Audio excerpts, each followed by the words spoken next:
Yun grabe ng bangga pare Kasi kung di mo gamitan ng gacha yan, hindi babalik sa dati. Ayan ang laki Ito pasok pa to. Yung pinaka hinges na to, pumasok yan.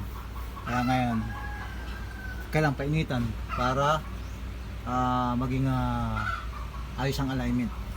Ayan di ba? Ganyan lang ang ang kumbaga sa technique.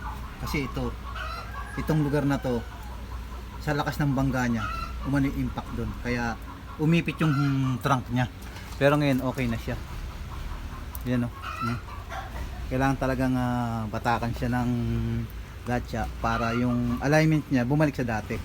Yan po ayan. Ganyan. Hindi na siya mahirapan isara. Normal na po uli siya. Kaya yun, ganun po ang technique dyan. Hindi basta-basta batak. Kailangan nasa proseso para maganda ang kanyang alignment. Yun, what's up guys, sana ay makapagbigay ako ng konting tutorial sa mga gustong mga naglalatero na katulad ko. Ganun talaga, ibig sabihin nga konting bang pasensya at haba ng pisi sa pag-iisip.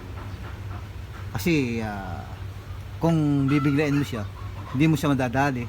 Kailangan talaga ayusin lang ang pagbabatak.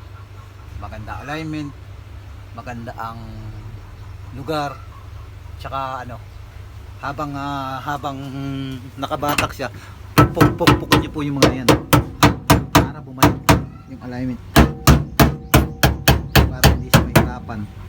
Okay, maraming salamat.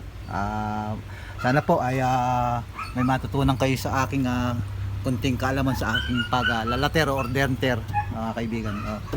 Salamat po.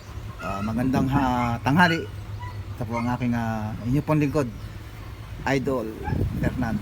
Yo, what's up?